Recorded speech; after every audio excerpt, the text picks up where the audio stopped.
Ma Mission TV, le miroir du monde.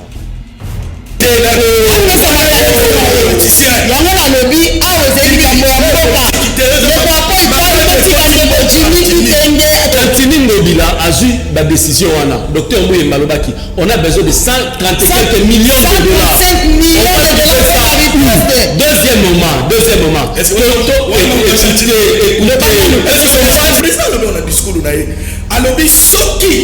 a constaté qu'on a interprété la journaliste, ce président a moniqué, Mamalobé, tout ça a utilisé la police, l'armée. Il y a utilisé déjà. Il y a eu confinement. Na kondimate lelo awa na plateau oyo to lukato to dédouaner présidence de la République na responsabilité na et puis to tcha Jantini Ngobila ne kulus. Non. Continuer na sensibilisation.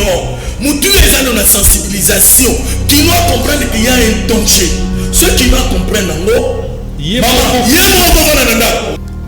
programme, il y a isolement, il y a ville à Kinshasa et ils allaient préparer déjà tango mokondi amboka salaki discours il y a liboso balobaka gouverner c'est prévoir mais na moniete légèreté l'équipe mingi na Jantini Ngobila en tant que responsable qu'est-ce qu'il fallait faire Abakangi président Kangi ba aéroport mais et comme il y a une contamination locale même docteur Mouye Malobango face à la ligne il faut arrêter l'hémorragie tu dois arrêter l'hémorragie na osalanini na kosalanini Kinshasa est différent de la ville à Lubumbashi. Quand Kiaboula a pris la mesure, la ville à Lubumbashi va te faire des des jours. Jimmy, yo uti na ciel ou uti wa bio, uti na nikolo, on va na samba, to va na biso.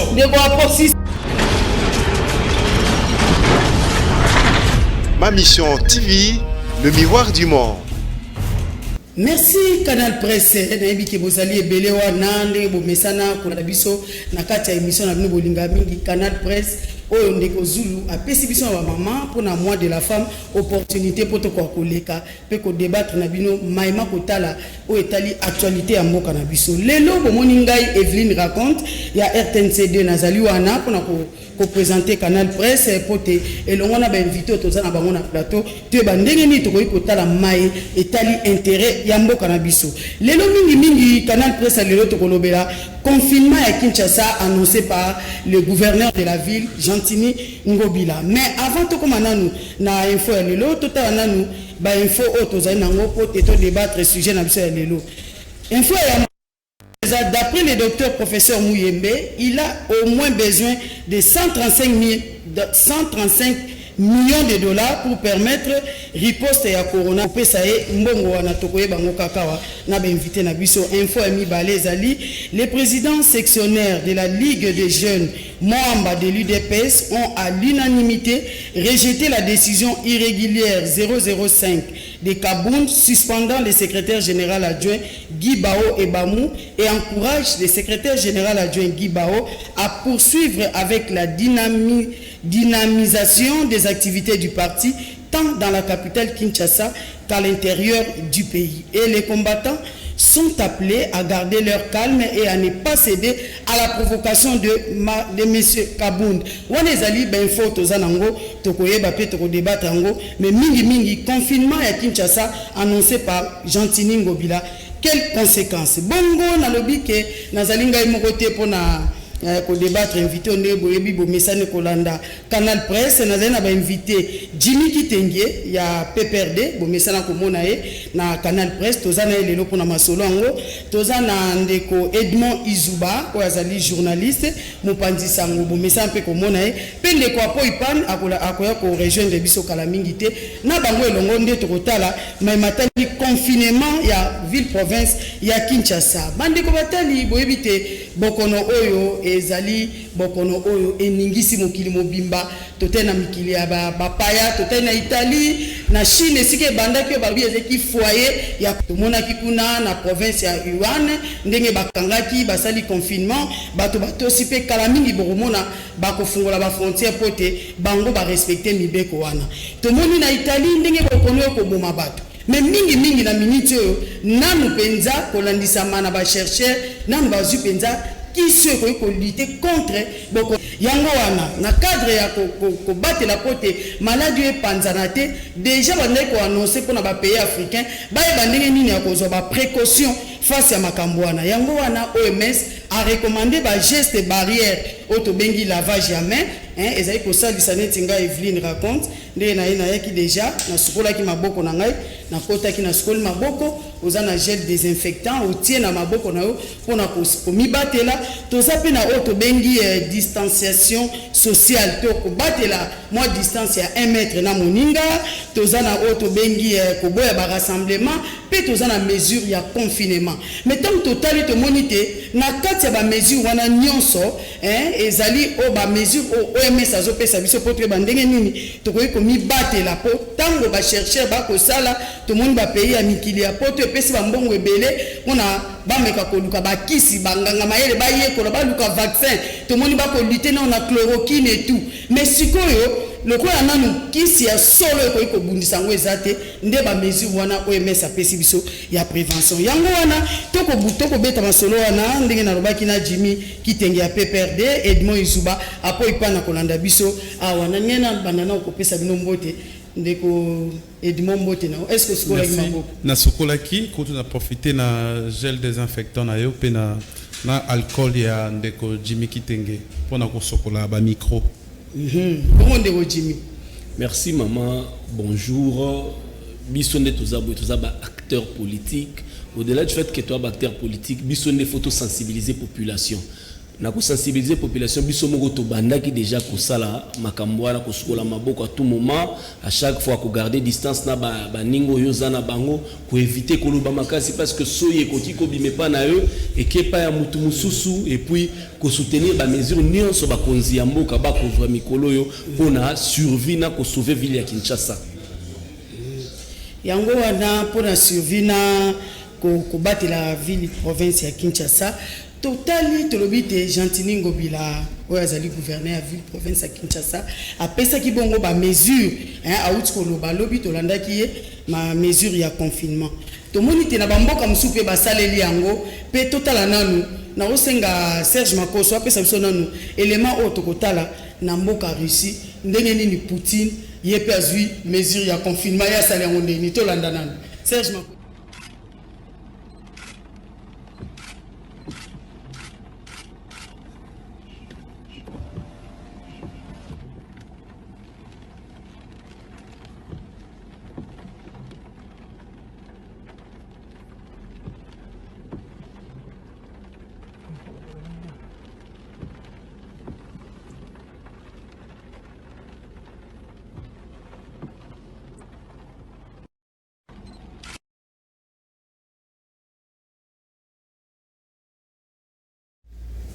Merci Serge Makoso tozongia wa ndeko Jimmy ndeko Edmond Izuba confinement olanda ki na bandi message ya Gentini Ngobila pona yo yambia ona ondengeni. Merci beaucoup pour na mutu ya oyo ya yambo message wana ya mo kondi ya ville à Kinshasa na yambia ngo na deux volets. Ils en a volé moko c'est-à-dire azui mesure oza ya ampleur il y a crise oyo mokonzi mboka et salaki qui a décrété état d'urgence et ça ba mesure moko bazwaka ce qui vraiment pays est menacé et pour le moment mboka na biso o ezali bongo RDC mais principalement ville miroir o ezali capitale est menacée na maladie o abengi une maladie contagieuse qui n'a jamais existé dans le monde. Yango wana et pour ça qui est au azali bongo numéro 1 ya ville à Kinshasa ya kozwa bongo ba mesure wana azui yango pona nini ya liboso il fallait ki bato baye bate ndeko o ya liboso bakangaki na maladie wana depuis jour ya liboso ti lelo esali au moins 15 jours donc période d'incubation et coquille et sali que ba oyo nyonso bazalaki contact na ye oyo alobaki na bande kona biso ya inerbe na ba misusu alobaki te et ko sala ke ngonga oyo bakoma ko sentir ba symptômes et comme à kobima bango na nzoto ezali pe lokola ba o mususu ba ndeko na biso ba otiko wa ba tiki biso ba o pe mususu ba yaki na ba vol o untaki kolanda le 8 mars na ba o nyonso ba esima donc période d'incubation et ko sala ke ba signe wana et se manifester pe pona ko contenir épidémie et sengeli ete bato bazaki na contact na bato wana batambola po ba matisa chaîne ya contagion ou bien ba continuer propagation yango wana balingi bato bazala confiner na bandaku pona ko permettre à ce que soki okomi na mwa crise wana to ba symptôme wana bandi ko bimao na kati ya ndako batie ba numéro vert obengi ba ambulance eye. Donc, et ça là que dans 2 semaines, donc bâtir le rôle à samedi, Moutoua Souka à cause de l'épidémie ou dans la ville à Kinshasa la samedi, ce qui au compté 2 semaines, il y a confinement et au ça là que période d'incubation à Yépe Moutoua Souka et Coca dans 14 jours, 15 jours, et puis 1 semaine, on a basé un local là traitement et ça le rôle là 3 semaines. On a la mesure pour saluer dans un premier temps. Mais l'autre face, il y a mesure où on a ezani ni place ngala lobby. Parce que ça le raisonnement logique. Et ça le complémentaire ba idée nangai wana. Ezali ndeko Gentini a poussé makanisi na ye musikate. À souki obele na o esalami na bamboka nyonso à mesurer ampleur il y a danger humain au ezo présenté na ville à Kinshasa parce que yé azui a tie 4 jours il y a confinement a tie na 2 jours au ba congolais il faut ba bima mais à Bosani que ville na biso lelo bien que balobaka toza na 12 millions d'habitants mais tous les cas déjà 12 millions wana lelo to koma la 14 millions pesa 14 millions wana ba congolais 2 jours ya kobima pendant que on va s'approvisionner et ça les sous risque makasi ya propagation kutu koleka mama oyebi bien ba période ya fête ndenge zando ezala kopesi mbwambo aboyi oyebi bien na ba période auto traversaka ya compliqué ya difficile ezala kata okei na ba supermarché oyo alobabo oyo azoyoka te donc risque ya propagation et cause à la fois 10 ba mesure o yazui tokozoma ba conséquences ya mesure wana na pesa na maluba le Jimmy Kitenge yo yambina nous mesure en ndenge je salue d'abord la mesure pas seulement du gouverneur de la ville mais la mesure ya chef de l'État bien que tardive parce que nani pandémie on est bandaki depuis mois de décembre fallait tout quand ba frontière na depuis kala mais bon gérer ses prévoirs basala qui en ôté nous sommes retrouvés devant un fait accompli que malade des ali na mboka mais malade des importations au Tilibanda mais quant à mesure il y a gouverneur Gentini Ngobila je salue la mesure les ali très important parce qu'on a minute oyo situation s'est dégradée du jour le jour parce que to fandiawa depuis mutali bosso qui contaminé tilelo c'est chaque jour qu'on nous dit to découvrir encore 3 cas 2 cas 3 cas 50 et quelques il fallait arrêter cette hémorragie. Il fallait d'abord battre bafana ndaku to yeba ezoko uta wapi soki batu misusu ba représenter ba symptômes na mikolo ekoya ba maîtriser batu wana pour que nani chaîne wana ba arrêter en sont des mesures salvatrices mais il y a aussi un autre volet à mesure où il fallait battre là c'est le côté social de la mesure. Il faudrait bossou la population ou afin na ndaku bi habitude ya ba kinois so raza na télévision la télévision na bien azana téléphone na azana ba réseaux sociaux et ko permettre ya fana na ndaku bo pesa so courant en permanence. Bopé sabiso mai en permanence courant na mai mais na ko chuter lisusu na makamundeko Edmo Izubazol auti kolobawa nazo compléter il faudrait dans le 4 jours au biso to fana bandako ndeko gouverneur a vu à réfléchir à chaque maison communale batia ba cantine populaire bateka ba bien de première nécessité à faible coût parce qu'en son temps nous allons désirer Kabila à salaka yango et ko permettre à ce que ndeko Edmo Izubalobi batuba kenina ba wenze ko wele la tête ko permettre que muto ça ba déplacement à milaité mais na quoi na ya ko ikosomba loso ko ikosomba peut-être loso fufu mafuta ba bien de première nécessité permettre à biso to lier ne fils que quelque chose nanda en tout cas ba mesures mais les mesures doivent être accompagnées du caractère social parce que tu as une population qui nous a vivre. toyebi que population chinoise avivaka moko nde tolobi na taux du jour nde bana kisasa bamesana koloba mais ndeko Edmond Izuba nalingi mpenza botala pe lisusu aspect ya avantage ya confinement parce que moni population en soi kisasa mesana mingi kokanga makambo ya mabe mingi baotala ka te moni bazalo ko bazo kokanga biso na ndaku to vanda to sala le côté mais total sana on a bana mboka ba Holanda biso avantage ya confinement pour tout monde na ba pays loko la Chine basala ki on peut ba réussir kala mingi te to mona na le 8 avril la bazo fungola territoire wana o ezeki épicentre ya pandémie wana est-ce que beaucoup ko bisa bana mboka avantage na ya confinement. Merci mingi maman. Avantage ya confinement ezali mingi na ba pays oyo économiquement baza stable. Biso awa économie na biso ezalango stabilité batika konyo kolo peuple. Donc on a eu moni peuple atambola na confinement. Non, vous savez maman, population oyo toza na mondialisation non? Population oyo lelo atikali nanu na souci na ye ya liboso koluka asili sanzala.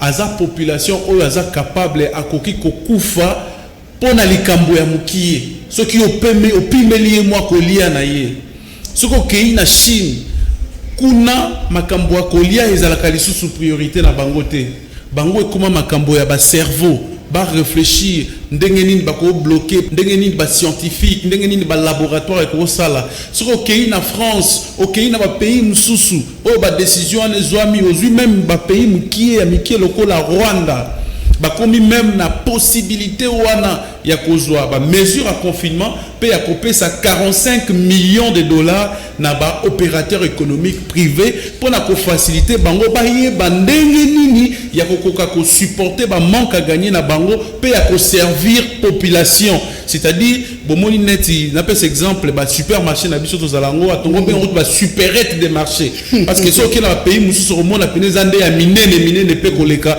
o tozanango bakoki koloba bon dans un premier temps loko la moyen ezali ya makasité tokoki ko multiplier ba point de vente bakoya par exemple na ba église ou bien ba servir na ba espace moko ezali public pour na ko permettre à ce que bato bazala confiné te ba ya mbala moko belé ba se retrouver place moko bakoki ko pour na lemba batie par exemple 5 points de vente pour na ba commune mususu mais awa tozala makoki te ngala bandi te soki bukanga lonzo ezaki projet moko salvateur oyo bimisela mboka munene lokola Congo 200 millions de dollars américains soki projet wana ezalaki ata kosala mwa masangu mwa loso mwa ba produit wana soja ainsi de suite oyo bukanga lonzo koki ko produire nde koki ko ya ko sauver mais na bukanga lonzo ekufa na ba point de vente bukanga lonzo ekufa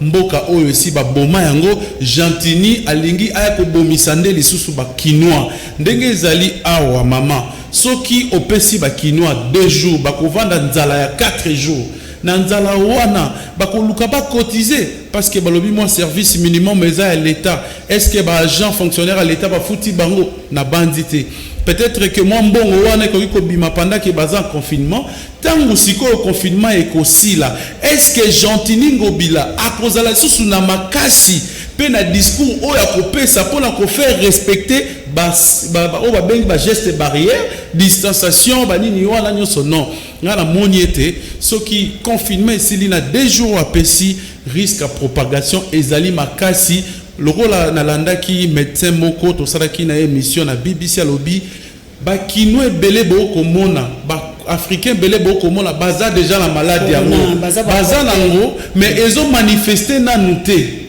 parce que pour la plupart population âgée jeune ceux qui malade wana et koti et pas population âgée jeune pour se manifester peut-être période d'incubation rozala ici les cas nango et puis maladie ekoya après alors on a la moniété pour na éviter risque à propagation il fallait qu'on continue sensibilisation parce que wana cause de mesure drastique ti na niveau wana il y a confinement il y a 4 jours et zalipé quelque part que la population mawate c'est-à-dire que kanga et ça quelque part je dirais aveu de faiblesse il y a gouvernement oyo akoki ko faire appliquer ba mesure na été ce qu'on l'a dit même discours il y a président de la République a été en urgence à lobby été ba mesure à liboso senga ki basala population alandeli yango te mais ezalaki kaka na mokonzi te kaka mutu il fallait qu'il lobango il fallait qu'il a répliqué décision wana pas gouverneur il fallait qu'il a fait respecter ba mesure ya liboso mais il y a l'équipe bongo na étape supérieure et puis ba faiblesse ya ville à Kinshasa et puis na ba policier na biso maman ba bêtise ko salama ba masasi ko beta na yebisi yo ezande likambo donc olanda yo Edmond Izuba confinement na mboka lokola biso Congo eza penda posé eza mesure ya makasi confinement ya makasi confinement makasi ezali service minimum pona na bandite kolandisama na gouverneur ya ville ya Kinshasa atali pe réalité ya mboka na biso poso babi confinement total nde to komona ba France to mona na Chine ndenge ezalaki Italie et tout peut-être amona kite to ko bomisa bana mboka na nzala avant corona eboma bango mais yango adapter moi mesure na ye par rapport ya ba réalité ya mboka moi 4 jours bato bavandi 2 jours babimi basombi biloko na ebite ndeko Jimmy osapa ko épouser point de vue à Edmond Izubate. En tout cas, Gentilin ndeko bomisa bana Kinshasa baliaka na taux du jour. Na ko loba moi mingi na ndeko Edmond Izubake na minute oyo toza na période lisusu ya ko sala ba attaque politique te ya ko jeter de l'opprobre sur le gens. La situation elle est là, la situation est déjà consommée. Il faut plutôt réfléchir quelles sont les solutions qu'on peut donner parce que ceux qui ont banni les sous Kosonga, Bukangalonzo, nini mais tu connais Bisayo que tu as déjà pris en charge ya biso bana Congo. Non, il faut qu'on rappelle ndeko Edmond Izubake, il est proche de Vital Kamerhe, Ayebake 640 millions de dollars et Utaï Kobima pour le projet à 100 jours et produire l'autre côté. Donc tout ce qui est dans le terrain, on a des lots exact. Beaucoup la couleur politique. Oui, vraiment. Et c'est net on réfléchit, biso nyo soto chama ele poto bandenge nini. Toko sai sa bayi landa bino na tango. Ya ngona olobana ndeko Edmond Izuba to ki na ba couleur politique te lelo oyo. Ndeko Gentilin Ngobila a joué mesure, c'était proportionnel aux mesures des mesures précédentes. À Monique, bah respecter qui a monté puis la situation est en train de s'empirer davantage. Alors l'objet que c'est un confinement total au la France. Alors service minimum ya ba agent l'État. Biso tous ba agent l'État, ba shift salami kono ba kota mukolotel ba kota mukolotel. Wana domaine ya musala. Na domaine ya Congo ya population ya Kinshasa.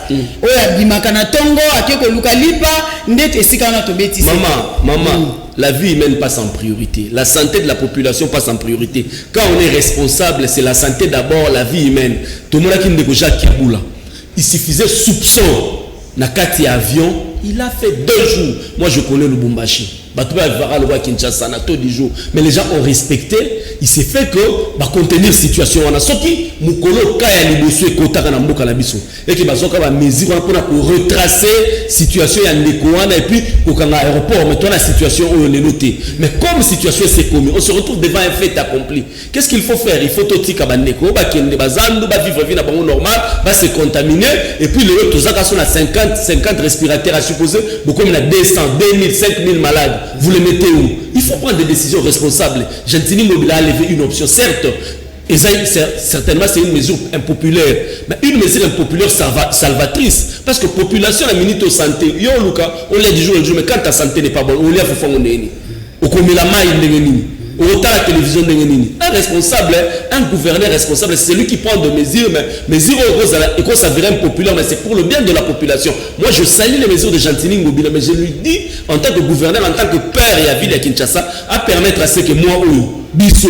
tofuta courant, tofuta maïté, l'État à prendre en charge courant la biso na maïna biso pour ce mois, pour qu'on a atténuer choc. Et puis deuxièmement, à outil koloba, opérateur économique qu'on y va aller, dans un état d'urgence, l'État peut réquisitionner, mais ici, l'État c'est l'État bangarani au moté.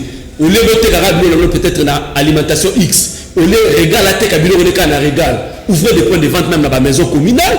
créer réduire à prix na bino divisé par disposition oyo koyebisa régal koyebisa opérateur économique et kosomaka na ntango ya confinement to eza betude oyo esengelaki esalama au préalable po te makambo wana se faire maman les études au préalable c'était quoi ce qui te on se retrouve devant un fait accompli. Il y a une largesse, il y a une légèreté en termes de gestion à problème parce que la pandémie s'est déclarée depuis le mois de décembre.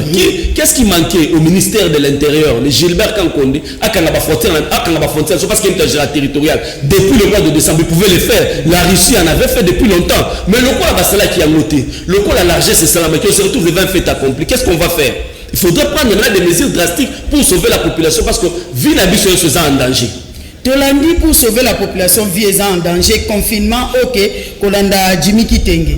Mais au moment que c'est vrai, tant que vous va se confiner, va vendre dans l'andap, il y a la santé et l'équipe nyonso. Bato bazan pour ça va vivre nan avant ba que nous kailoko malade sur le côté na kati nzoto koti okoye batendenge nini o li atali pawana. Donc pour na yo o sepeli pe ozo ko encourager mesure wana. Bon siko tolobi pendant que bato bazan na kati ya confinement bato ba vandi gouverneur et loko nini Edmond Izuba pona yo amoni pendant que les gens sont en confinement ba mesure nini ba sengeli ko sala o sengeli ko landa pote solo bato bato ça peut baye ba comportement à suivre pendant confinement na moni tende kona biso Jimmy Kitenge na annoncé nanu arrivé pe à mopanzi sango tolobaki apo ipan ayeko rejoindre biso mbote na ye akuti biso déjà en kati ya masolo donc tokolobaka confinement na ko sepela mingi soki ndeko Jimmy Kitenge abimi na distraction oya koloba na bana mboka ke nazali moto ya kamera nga nazali moto ya kamera te nazali journaliste monene ya mboka oyo batu ba respectaka. Donc nazo loba awa sur base ya réalité oyo ngamoko na yebi na vivaka d'abord comme étant citoyen pe ba doléance oyo nga na recevaka ya acteur ya société na ngai ou abengi ya société civile pe ya force vive mama soko koti lelo na ba réseaux sociaux okomona ba mouvement citoyen okomona ba organisation nyon soit droit de l'homme bazo condamner mesure wana eza na partie nango kitoko nga na kumisaki mais tango na kotala kitoko na mabe le kingi makambo kitoko to soko loba ba vendre 4 jours mais batu bakolia nini na 4 jours bakolia nini okobimisa bango 2 jours après lokola bambwa okangi na kasho ofongoli siko babima bakende koluka biloko ya kosomba bakozala ebele bakobima 14 millions obandi ke 14 millions bakobima wana epidemie kopanzana te mabe wapi soki na rappeler ndeko ke soki bukanga lonzo ebandaki kosala elingaki eliesa bakinwa ebandaka pe koliesa mais subitement tout le monde a makambo esila et tout ça ndeko alingi tokota makambo wana te bima na distraction likambo ezali pe boy mama ezali kaka maite ezali kaka courant te ezali pe loyer bato belé baza na Kinshasa baza ba locataire oyo baebi toko expliquer bayer ndenge nini. Donc pour moi il fallait qu'il programme, il y a isolement, il y a ville à Kinshasa, et ça l'a préparé déjà. Tango Mokondi Amboka Salaki, discours il y a Liboso. Balobaka gouverner, c'est prévoir. Mais na moniete légèreté l'équipe mingi na Jantiningo Bila na Batunaye. Au moni ndenga gérer programme projet ya munene ya kini bopeto. Salité silina noté maladie yo côté la biso tala lisusu alingi a bébito a boma ba congolais lisusu fois 10 na maladie ou épidémie. Donc atika alongo la décision wana apesa ba mesure moko ko sala kenet ba pays mususu africain ba isoler ville à Kinshasa ndenge natali lettre correspondance ya lelo ya commissaire général il y a la police ou azolbe makamba patrouille mixte ko salama ndenge nini ba mécanisme nini la police na FRDC bazui pour na patrouille pe pour na ko isoler ville à Kinshasa. Ça peut passer au lieu de confiner tout peut-être biso tozolinga pe ville à la désinfecter à pulvériser mais eko sala makan wana balobité kaka tikala na ndaku kaka vanda kaka kusana ndaku apo ipana bauti kokuta biso na kati ya masolo wana tokoloba confinement conséquence nango tolandi ndeko olandi ndeko Moïse Bandenga lobi pona ye yo saluaki na mesure yango ndenge nini pe ndenge nini ba congolais attitude na bango koza ndenge nini face à la mesure oya gouverneur Chantini Ngobila oyambi yango na ndenge nini. Merci mingi ndeko na pesi ba ndeko na mbote ezali kambo ya mboka ezali kambo ya mutu mbote Chantini fatika mo ba aventure toza na vie sociétale faut moi sérieusité kota mambo ya l'état eza mambo ya l'état eza mambo ya bomo ya batu eza mambo ya misikité moni maman président de la République azoi décision liboso amoni que kufa eza makasi nde akozwa mibale ba mesure ya makasi mais na bité pour les Argentiniens qui mbango na décision na ye ngai zo comme ça ngati siko peut-être na kaboli mama makamususu ndeko Edmond à l'hôpital mais na yebe ko contredire na ina loba ko etakinga président de la République calamité autour de ça la discours na à reprendre les mesures à Joaquin Liboso et puis à renforcer Kinshasa ils à quarantaine c'est-à-dire Moutako ko bimate et dans la boîte et dans la maison et dans l'avion Moutou pas ko yiko kotate il y a tout ça en quarantaine et le Liboso ce que le gouverneur a vu attends nan ba policier ya yeba tena simana na général Kasongo est-ce que bato salama la mbo bato ça va mettre la chef de l'état souci na Liboso fatal comment notre en français ça peut permettre l'applicabilité de mesures du chef de l'état en tant que gouverneur ndenge ni beko chef de l'état et ko salema so ka tosi yango est-ce que Chantini allons la police Chantini allons ba kinois pour ba kinois ba têtu maman na quatre équipes à sensibilisation boli mi sande na en retard na uti musika penda na zuna moto na sunoli mutuka en tout cas ezali kamamboka est-ce que Chantini a compris la bonne mentalité ba kinois au moins inde ko lobi gérer c'est prévoir, gérer également c'est commander, gérer aussi savoir la maîtrise de la juridiction aux Okam. Jantini, Mambasa Lingue Salinga Pass. Collier qui n'ont pas bien. Il y a un locataire. Locataire n'est pas bien, tous à la période de la boye, au foutate. Tous à contre-traiter peut-être pour propagation. Tu l'as dit, n'a pas mesure. Ezali babi ba mesure de barrière ba mesure salvatrice même pour na ba mboka ba paya to monde basali confinement pezala ki to landi image ya Poutine abimisi kutu ba Lyon to moni wana pour te bato ba respecter confinement est-ce que na kati ya confinement selon yo confinement ça na avantage te et loko malamu ezate wana ndo comprendre ngati omoni te na comprendre malamu Poutine yo a prévoir qu'il avant comme le niveau la histoire il y a Russie a prévoyé qu'il y avait comme un niveau exemple un niveau pour bandissa que c'est dit mi qu'on a président le discours on a alors ce qui a constaté que on a interprété la journaliste ce président a moniqué Mamalobe tout ça mi président a utilisé la police na armée il y a Gentini utilisé déjà il y a eu confinement bon si vous avez organisé le Gentini a servi confinement yo olingi côté la Chantini sinon tu n'as côté la mais tu as nano aspect wana ce qui va comprendre les camarades au bateau va interpréter ma vie de Kinshasa Nabi Chantini a maîtrisé dans la police a maîtrisé la mentalité quinoise au-dessus de le bateau pour tout ça ce qu'il y a les avant ce paquet bon ce chef a dit bon confinement ce que tu as le chef de l'État a décidé à qu'on mesurer les paramètres, à décision Gentini a eu sur base de quoi? Première question. Deuxième question. Gentini a dit confinement. 4 jours, il n'y a pas 4 jours. Quand on a vu sur combien de jours? 2 jours. 2 jours. Nous sommes un peu saturés. On dit que même le nombre de jours, à Salimbeba.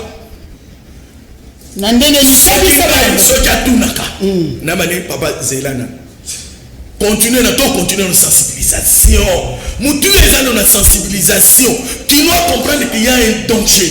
Ceux qui doivent comprendre, est-ce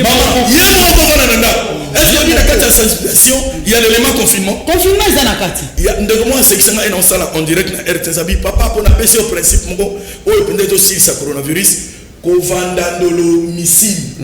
C'est-à-dire, vendre dans Aïe, bien mis balai.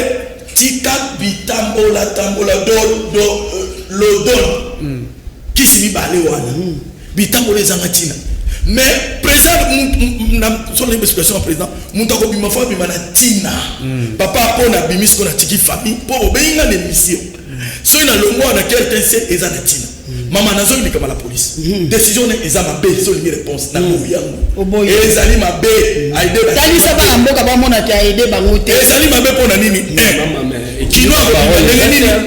kino aza toute certaine sensibilisation. Il y a confinement, il confinement comme après. Ok.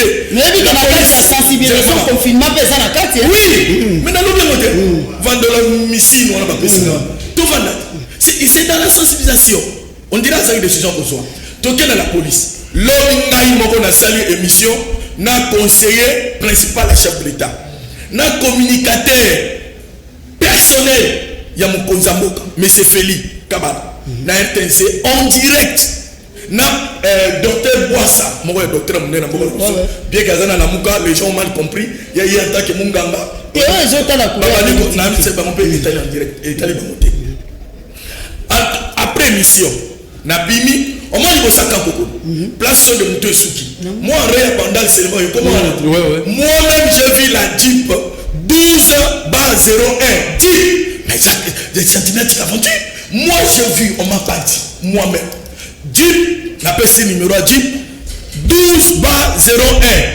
Ils ont surveillé 207 Bazako Bombe Mama Moutunkama. Mais Nakati il y a 207. 3 bis. Nakiti. N'a pas question dans un tir un peu mieux. N'a la police. N'a monsieur. Maladie ça. Avec le papa pour Italioté. A m'a dit vite. Policier. Je lui ai dit je vais te dénoncer. N'a pas eu présidence de la République. Dans le numéro de conseil spécial, n'a pas eu le général Kassongo, Tala a Osaka Polo, 12/01, et ils ont facilité. Au moins, ils vont sentir qu'il faut occuper. C'est là, ça pardonne, il y a l'état de l'État. C'est là. Maman, Bamba lobby 17. Tu es lobby, mais tu es encore à la base de Bamba, faut te faire ma ici.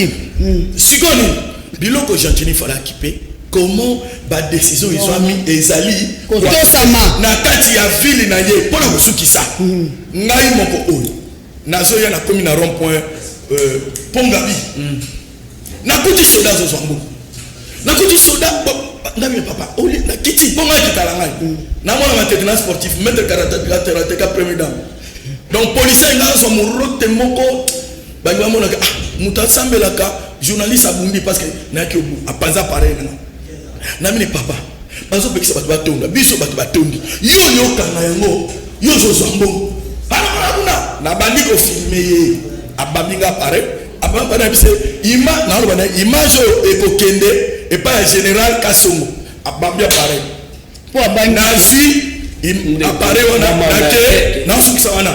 Ndeko Jimmy Zakane. Émission commissariat général et pas général. Donc la poto la dame malamu oui apo ipan na si oza contre ba na si parce que la liboso na bato c'est solo yango na lobi les akeli na makambo makambo c'est belé akoloba na ke pas général ba ninga na général Oachango na pesi image avec général Kassonga bino mais on récupère quand même image ata babambi téléphone maman na journaliste na pesi bango image avec général Kassonga na miso na bina ye journaliste apoya RTNC atindo l'image mon comportement policier ba yo kate avec okanga ba tiro na mito ba futanga pareil tete ba s'occuper nanu na application ya ba mesure Jimmy Kitenge kolandisa mana izubana ndeko apo ipan balobi en tout cas ça préfose confinement c'est pas marqué à disposition ezali nanu mamikano wana ezwami na pressé ba étudiant ngo malamu te ba bana kisasa ba baliaka na taux du jour pona yo moni ndenge ni maman na kondimate lelo awa na plateau oyo to luka to dédouaner présidence de la République la responsabilité na et puis to charge Antini Ngobila Nekulusu non ça ce n'est pas être honnête c'est vraiment on les ali to sala mutema malamu te c'est-à-dire ceci quand vous me parlez ici de certains conseillers principaux mais c'est tout ce genre là la manière de parler que déambile awa quel est ce Congolais qui a crié quitter que non bande ko présence pas au tambola inutilement ils sont sortis pendant longtemps laissez-moi parler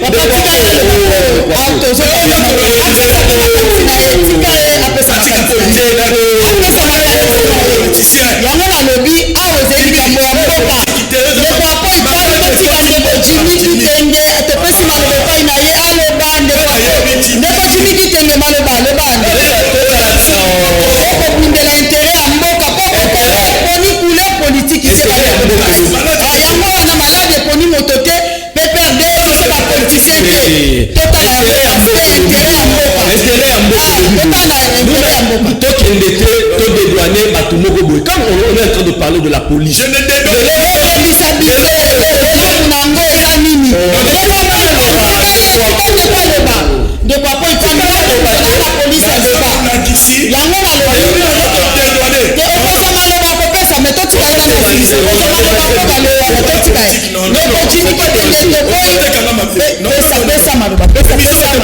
Jantini Ngobila a eu la décision. Docteur Mouye Malobaki, on a besoin de 135 millions de dollars. Deuxième moment. Est-ce que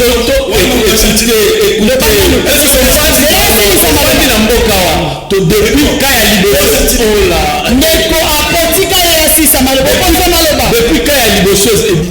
nous avons assisté na situation ils ont s'empirer davantage.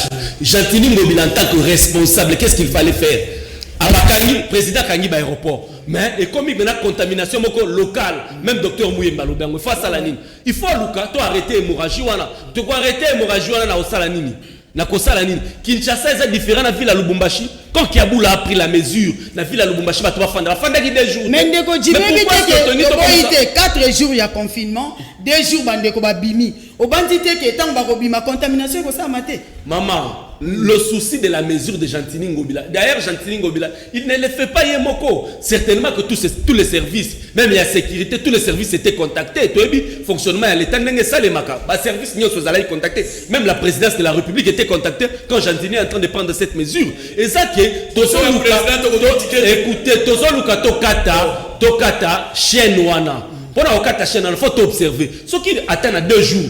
Mouyemba pesi biswata toi na lelo 51 cas ce qui Mouyemba lobi 52 cas alors 53 cas ça veut dire que la mesure aura toutes les bonnes raisons à coexister pour na ko arrêter hémorragie wana et bon la mesure ya liboso ndeko Jimmy kitenge po ndeko apo ipan kolanda pe ndenga zobina banda par exemple apesi to moni loko ke ya liboso na bosilisi yangote bolandeli na nutale bosote na makamo mususu est-ce que ce qui ya liboso est to samakite ya sima est-ce que ko to sama maman je ne cesserai jamais de vous le dire ici que Lubumbashi est dans la République démocratique du Congo. Jacques Kaboula n'a pas réfléchi 2 fois. Il est allé aux extrêmes. Les extrêmes c'est quoi? Directement au fond na banda. Biso ku to bandi na biso to na maladie. Ba bandi na biso progressivement. Mais tozo ko mezikonani ko respecter. Pourquoi est-ce que Vladimir Poutine a tchaki balio? Parce qu'il a constaté qu'il y a une résistance au niveau de la population extrême.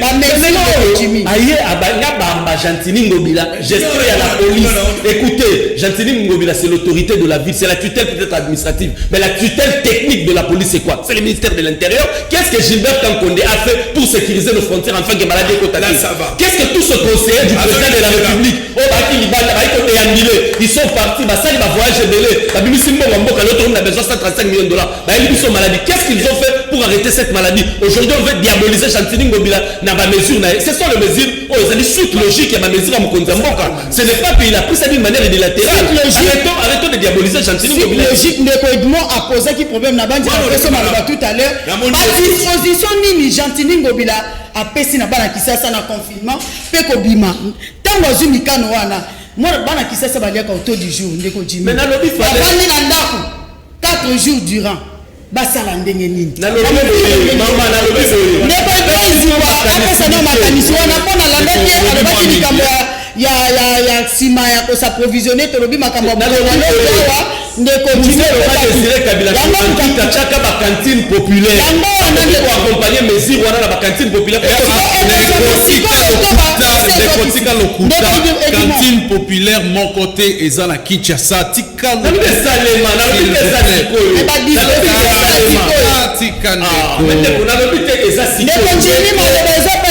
ndeko na pekisi yo politique na makambo oyo etali bokono oyo ezali komona na miso ya bato mais yo olingi politique mingi politique na moni ete yo soki bapesi yo mwa poste ya moki odirige bacongolais okozala pe na mwa nini wana ya koluka kobomisa bango ndenge Jantini azolinga kosala to diaboliser to personnaliser question ya coronavirus. Jantini Ngobila est en train de faire une une suite logique C'est il y a vrai. la mesure à Mkonzamboka Et puis- Chantini Ngobila la tutelle L'application va azali comparer omoni mokonzi ya mboka par exemple mutu ayebi kodiriger ville o ayebi réalité sociétale ya peuple na ye avant zwa mesure ya boye il faut ayokana nanu 1 na la police 2 na équipe oyo ezali Donc, roi Chantini secrétariat ayokani na police technique te. oyo ezali lokola secrétariat s'il vous plaît là il est représenté à l'hôtel de ville la police ba service sur ça l'hôtel de ville mais pourquoi on n'a pas commis ça Kinshasa exceptionnel Lubumbashi eza Congo te tika obosanake bandeko na biso ya lubumbashi baza na mentalité moko te na ba c'est ça Congo c'est ça nazofinga bakinois te me ngai nakenda na ville ya lubumbashi namona ata papier moko te babwaka na nzela donc moi propriété ezali moi manière ya ovivre eza différent un louchois soki alingi s'approvisionner aza na bamécanisme na ye mosusu oyo kino aza nango te ozo comprendre donc tika kocompare baréalité ya kuna mpe komimango omoni ngai naza koloba boye ndeko Gentini soki alingi azwa décision il y a tout un secrétariat technique ya muyembe ezali wana a contacté qui bango s'il vous plaît passa na équipe mais c'est évident na yebi yango passa na équipe ndeko muyembe ndeko muyembe alobeli ngai boye ndeko muyembe alobeli ngai boye na interview moko nasali ye ndeko muyembe alobi c'est depuis 1974 que j'ai vécu, non, j'ai survécu na épidémie à Liboso et Zouaka Zahir. Parce que na respecta kaba règle d'hygiène pour ma pesaki. Si lelo de salangai que chaque épidémie est à na ba règle d'hygiène il faut respecter. Nulle part à tikali kolobelanga makambo confinement. Ba confinement c'est ça de mesures politiques. Non, s'il vous plaît. Ba confinement ce sont des mesures politiques qui se complète na ba moyens économiques. Au monde du pays monene loko à Brésil ou à bengi pays émergent. Président la bango Bolson président la bango azui a sali discours lobby jamais ngala koki ko décider confinement na mboka na ngai pour la réalité tel pour tous en besoin to atteindre tel niveau. Bon moni ba président mususu pe balandi ba si ba décision wana. Mais awa tous en la Cameroun facilement maîtrisable.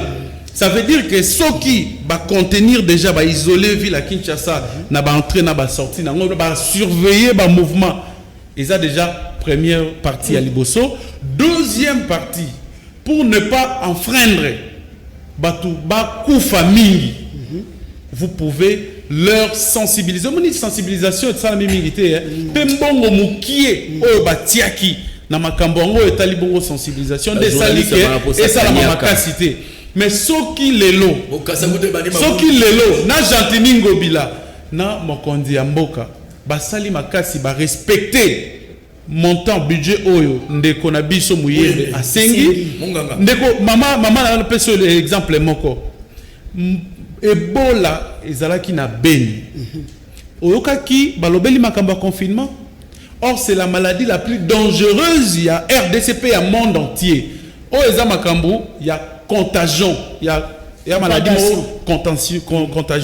Mais oh, il y a Ebola qui est grave. C'est-à-dire, bazo koufa nandenga li sekite, mais nulle part on a parlé de confinement. Pourtant, Ebola ezalaki kaka liboso ya porte ya batu parce que salité ezalaki makasi. Mais oyo eza eloko moko ezo senga il faut traiter yango avec beaucoup de délicatesse. Pe na ba mesure oyo kozwama.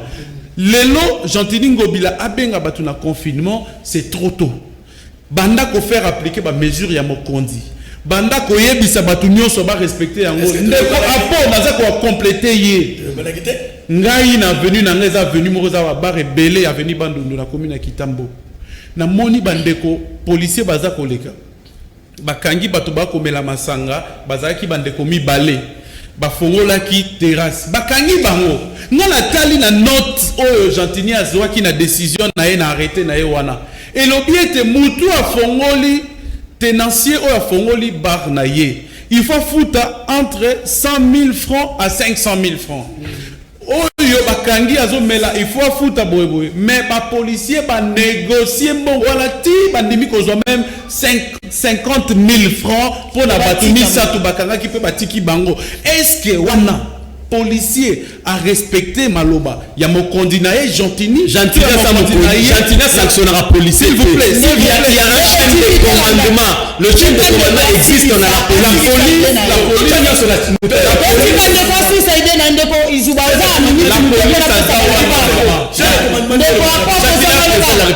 Un ministre intérieur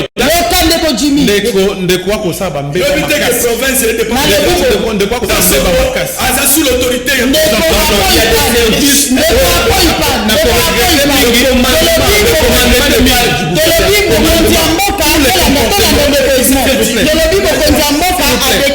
état d'urgence sanitaire.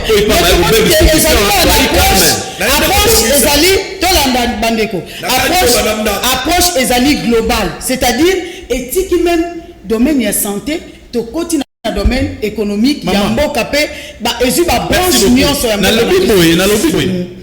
Congolais qui noient à vivre en taux du jour. Vous comprenez? Nous choix pas vivre en taux du jour. Avant la sa réflexion, on a Kosenga, bande quoi perdre ba retirer Jimmy Kitenge carte naie pour un comportement antisocial azo la na plateau à lelo. Naie pi makambazo loba, soka zo pas chadari to aye ko inventer pour la politique.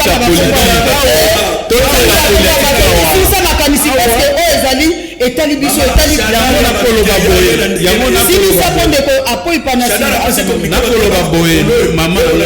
maman nangai bamboka oyo gentini alandi pe alandi sans réfléchir deux fois bazala disposition économique au bazwaki bien avant oyo disposition économique mokote zwami pe ba cantine o ndeko jimia kolobela biso awa e ko sala maté parce que un a solo la tête mon côté na ba opérateur économique deux ba réunion salamité makambo salamité pendant que ba kolela biloko zo mata makambo zo mata ba opérateur économique ba il y a zo kotinda sous peuple wana akende komi batama pe akufela na ndako et puis maman nasi saka moké une seconde tozali na bakam mususu ndeko gentini a régler biso ba journaliste à l'obité quand est-ce que nous allons sortir pour aller faire notre travail continuer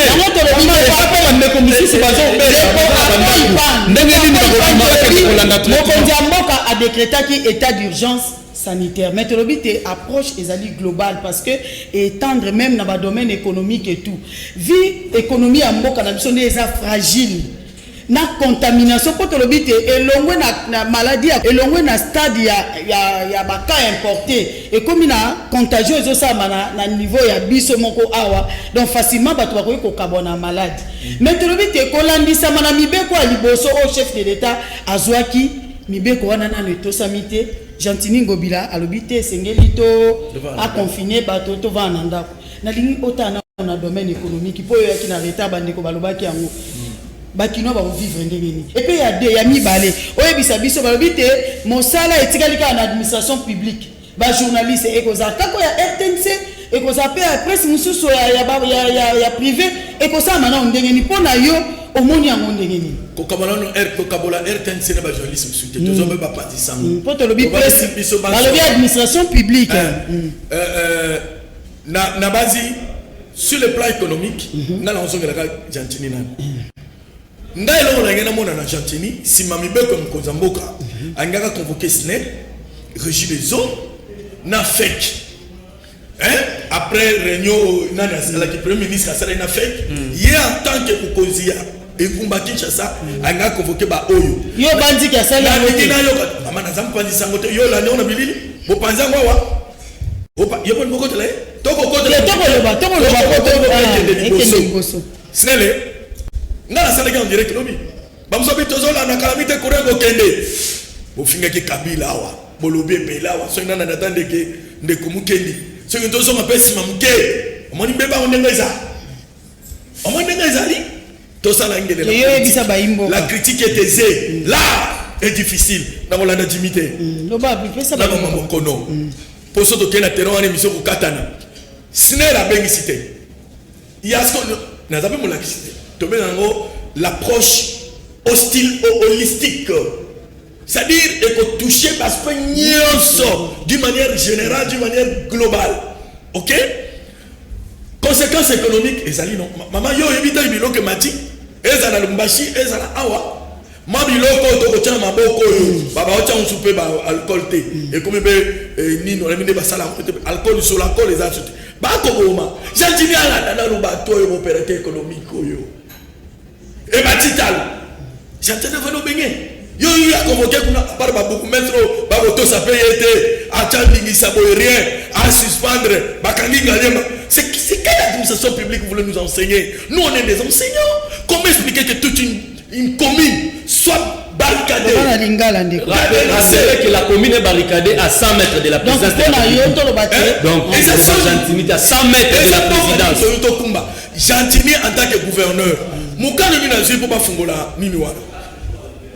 Tokel Lumbashi, ndako timabi Lumbashi, ndala va Lumbashi. Ndako babé na Katangé. Via Lumbashi ça ya awate ndako timi. Mentalité ya ba louchois et ça ya kinoité. Lumbashi ça Congo. Oui, président de la République a décrété état d'urgence pour la Congo. Lumbashi ça Congo. Ndako timi. Nayo simba kinga. Ndako pesa makanisi poto ko ba Lumbashi a respecté Kinshasa pour sauver des vies. Premier élément, le mentalité, il y a le choix, ils ont quoi, il y a qui et ça qu'on finit d'entendre du mois et ça réalité, même si on a la mentalité dans l'ail, au question de ma journaliste belé, on a vendu dans le Lumbashi, on se voit dans finir mon télé, on se voit dans Kosa, on se voit dans le babo. Mais bah qui n'a pas mis la fin de la quoi pour ça éducation. Maman, on a des bambous sociétés où il y a des qu'on a pas chinois, bango ba finga ba tunanzela ba yoko beta suma banga. C'est ça le comportement. Lumbashi il y en a pas. De deux, Lumbashi c'est une ville organisée, la province et la ville bien organisée. Il y a le ville pour la nini gouverneur a su confinement. Mais oui, attendez que Kinshasa la maladie. Le corps a préparé déjà place. Il y a cantonnement, il y a bateau à terre. Là, quarantaine. Attendez les amis. Dans l'aéroport, surveillance a jeté. Bien qu'il y ait une herbe à lui qui est 2 ans les acquis frétés. Mais du moins c'était une prudence pour un gouverneur. Oui, c'est que Gentini n'a pas. Tu vois un peu? Non. Bah quand tu as vu là, tout ça. Tous ont la mesure à Gentini. Bon, on va dire 4 jours. 2 jours, voilà. La mentalité à Kinois. Mais ils ont oué là. Toko kanama emettre to samote. Toko oué là. Bitumba ko bima. Bon lelo pas to oué là parce que le but c'est la confinement. Mama Moutava Jimmy. Yo uti na ciel ou uti wapi yo uti na likolo ovana kana zamba to ovana kana biso ne bo aposi ça makanisi to tanga moi ba message ba maman tabo na ndako 4 jours mukola ko bima to ko tonda na esika ko somba au favoriser kino ke de tu vas na yo moni kino ke de ville te place ya te na ka ye timia kino yo na wenzao kino ke na place tonda contamination Gentini lingasumba batu maladie cola pour dégré batu akobima hier police est corrompu excusez-moi de le dire. D'abord il y a un problème. Gentini abena kasongo ba sensibiliser nan ba policier ba yebisa ba examen sécurité c'est sérieux. Moi j'ai donné le cas ici. Maman a continué contamination que za la makasi na mbili kama lungu wana na 2 jours wana ba ministère intérieur pour ya tumboli yango na ça le ministère on a 12 ans na mona mona pas quand code hote na ibte so ba tuyewa na mona makamode na ça na bosha na ça na Richard Moïse na salina Shadari na salina Mova na yeko sukisa na nani ndeko apo okosisa to pesa na silisa mingi to tanga nanu mwa kankonde organiser la message mande ko service na ye et le côté tokozongela totanga na ba message bandeko. Bonjour Canal Presse lelo ba médecin bango wana en œuvre pourquoi bakoki ko aligner bango pona prime na bango te wana motune tunami. Bonjour Canal Presse to sepeli na présentation à lelo tomoni Evelyne raconte na présentation courage merci Nabino courage na yo maman merci Nabino na ndenge bozo valoriser ba maman merci mingi. Bonjour Canal Presse l'état asengi population to kangama na bandako et bongo ba pesi biso combien poto somba bilei Nzambe abatela biso pasi oyo esila. Didier Salem na Yolo. Docteur Mouyembe vient de cibler des hôpitaux auxquels les gens vont fréquenter en cas de menace sanitaire.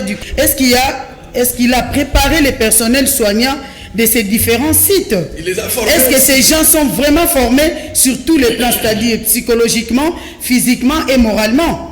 C'est vrai qu'elle préoccupe le monde entier actuellement, mais n'oublions pas qu'après les dépenses, que font les Occidentaux pour la vaincre? Pour écoleka. Comme on a Esther Katende na lobi boy, pona nini ba policier ba commissaire yango shida. Ata na muntu ka bato baza de balingika kambongo. En plus bango moko bazola ta kashinete. En tout cas boye bisa bango basala musala bien. Bonjour Ndeko Evelyne raconte na lingi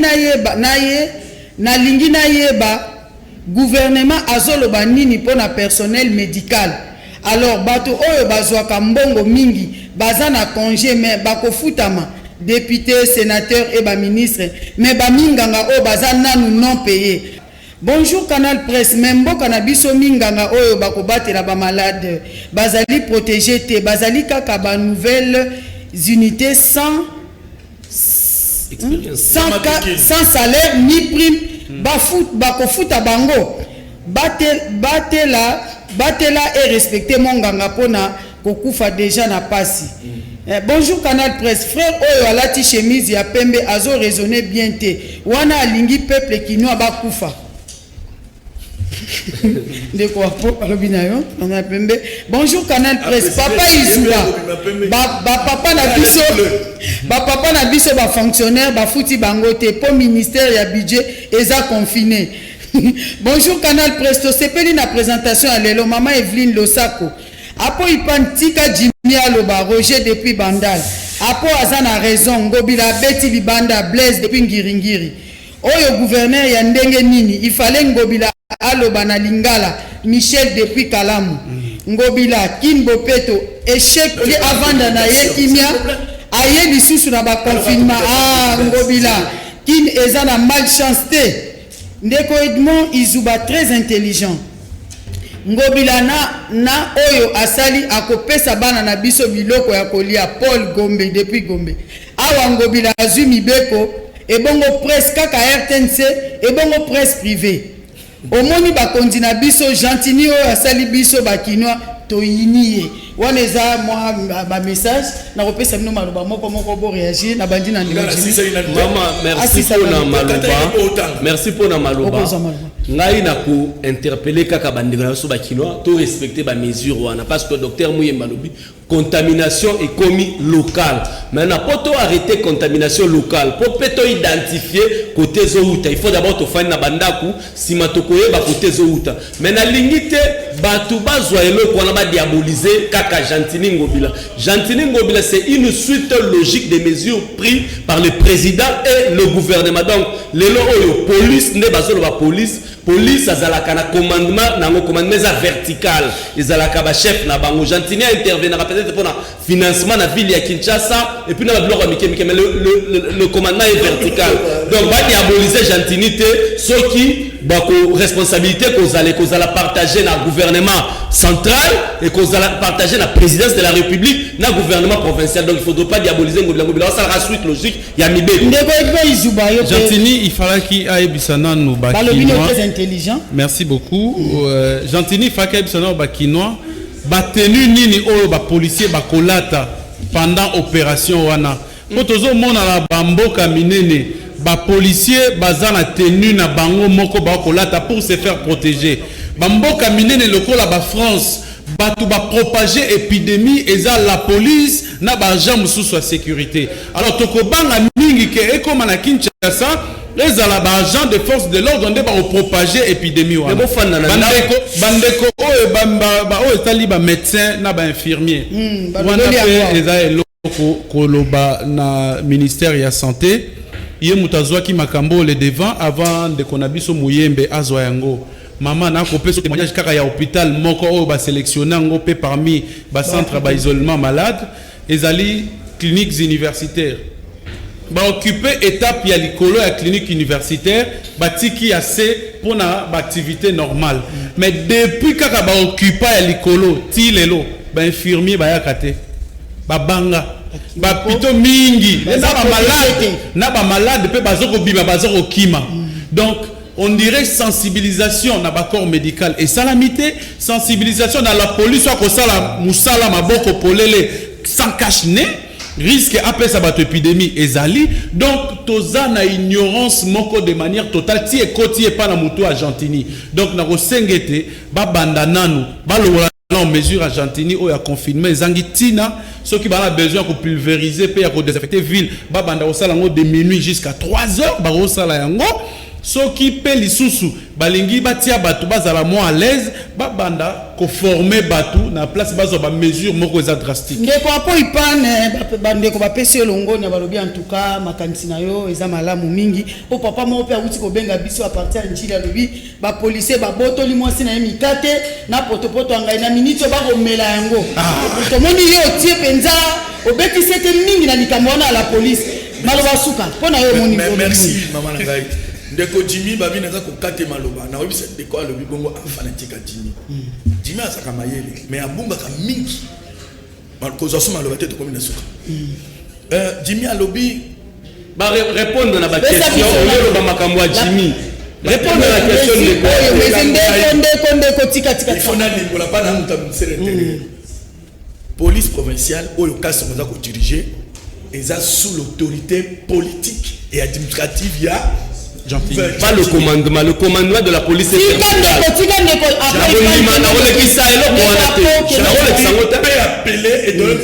il ne peut pas faire une mise en place à la police le mot la moto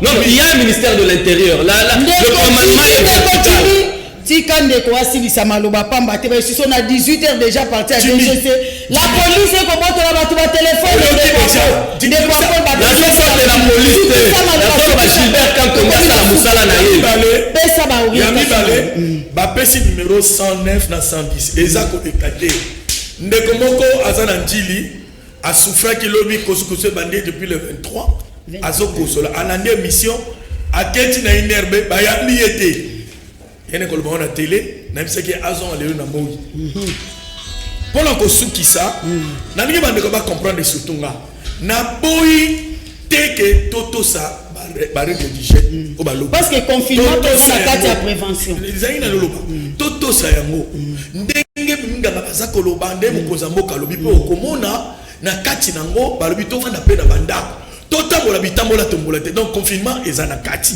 ko banga na ngana décision ya ngobile izani ceux qui les lots vont y aller côté mon côté bima contamination ko sale propagation ko sale mama gaz na monida a la police yo mo former na nte yena tibi na kasongo ba encadrer la police ba sensibiliser dans bangote policiers faut les sensibiliser ainsi que les et puis pour la ressource ça président de la république azumi be comme okitoko bande konanga toto sayango to vana na ndak obima na tina tombesa mambote ovanda na tina ndeko apo ipani awa nde tosukisi nde tolobi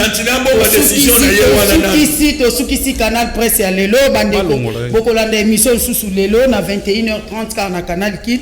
Merci mingi na pesi na équipe technique ya bato nyonso basungi ngai po bozwa émission ya lelo. Merci na ndeko Zulu o ya pesi honneur po ya biso ba mama tanga Evelyne raconte lelo na sukisi po na sanza ya ba mama émission à Canal Presse na honneur. Donc en tout cas ndeko Jules ndeko Zulu Jules Boulembi le seul homme genré pour n'engage ça n'engage que moi-même il y a presse ou il y a possibilité opportunité merci merci d'inviter merci d'inviter na d'inviter n'engage après ipan ndeko la RTNC ndeko Edmond Isuba Jimmy Kitenge na possibilité merci